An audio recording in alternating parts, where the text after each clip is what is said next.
Hello, welcome. In this video, you'll learn how to create a rate in the Axis Pro mobile app so you can clearly define your prices and use them when tracking your work and creating invoices directly from your phone. First, go to the home screen of the Axis Pro mobile app.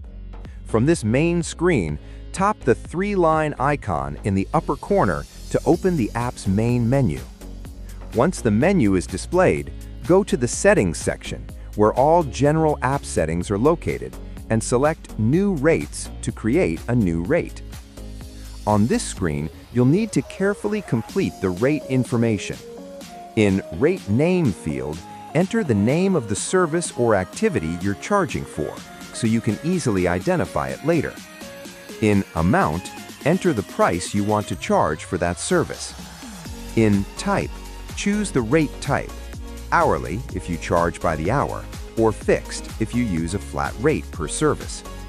Once all fields are completed, simply tap Create Rate.